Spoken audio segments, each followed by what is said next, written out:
India Bangladesh 2020 പരമ്പരയ്ക്ക് ഇന്ന് തുടക്കമാകും. ഇന്ന് രാത്രി 7 മണിക്ക് മധ്യപ്രദേശിലെ ഗോളിയാറിലാണ് ആദ്യ മത്സരം.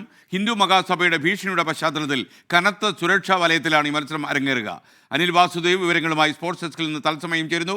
Anil Vasudev, good morning. കായികമായിട്ടൊക്കെ ഓക്കെ ആണല്ലോ അല്ലേ? കായികമായും ഓക്കെയാണ് സർ. ഓക്കെ, എങ്കിൽ പിന്നെ കായബലത്തോട് കാര്യങ്ങൾ പറയും. ഇന്ന് ഇന്ത്യ ബംഗ്ലാദേശ് പരമ്പരയിലെ 2020 പരമ്പരയിലെ ആദ്യ മത്സരമാണ്. രാത്രി 7-ന് ഗ്വാളിയറിലാണ് ഈ മത്സരം നടക്കുന്നത്. ടെസ്റ്റ് പരമ്പര തൂത്തുവാരിയതിൻ്റെ ആത്മവിശ്വാസത്തിലാണ് ടീം ഇന്ത്യ. ടെസ്റ്റ് കളിച്ച ടീമിൽ നിന്ന് അടിമുടി മാറ്റമെങ്കിൽ പോലും ഇന്ത്യയുടെ ടീം ഏറ്റവും മികച്ചത് തന്നെയാണ്. ക്യാപ്റ്റൻ സൂര്യകുമാർ യാദവിൻ്റെ നേതൃത്വത്തിൽ ഒരുപിടി യുവതാരങ്ങൾ ഇന്ത്യക്കായി മികച്ച പ്രകടനം നടത്തിയുള്ള യുവതാരങ്ങൾ തന്നെയാണ് ഇന്ത്യക്കായി കളിക്കാൻ ഇറങ്ങുന്നത്. അഭിഷേക് ശർമ്മയ്ക്കൊപ്പം നമ്മുടെ മലയാളി താരം സഞ്ജു സാംസൺ ഓപ്പണിങ്ങിൽ ഇറങ്ങുമെന്ന് ഇന്നലെ അദ്ദേഹം വാർത്താ സമ്മേളനത്തിൽ പറയുകയുണ്ടായി. അപ്പോൾ സഞ്ജു എന്തായാലും ടീമിലുണ്ടാവും, ഒന്നാം വിക്കറ്റ് കീപ്പറാവും. അതിനോടൊപ്പം തന്നെ ഓപ്പണിംഗ് സ്പോട്ടിലും സഞ്ജു ഉണ്ടാവും എന്നതാണ് ഏറ്റവും സന്തോഷകരമായ വാർത്ത.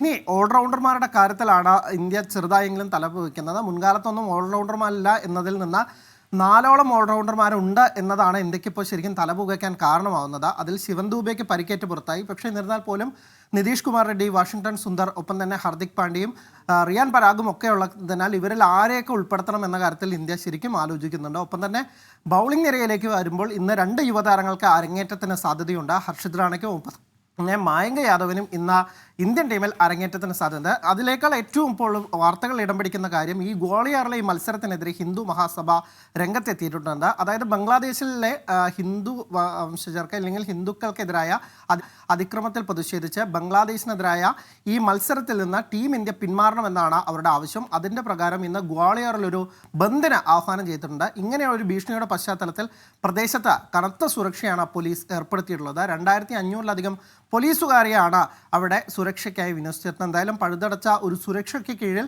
മത്സരം നടക്കുമ്പോൾ ഒരു ഉഗ്രൻ മത്സരം തന്നെ നമുക്ക് കാണാമെന്ന് പ്രതീക്ഷിക്കുന്നു. SK. Okay, thank you Anil Vasudev.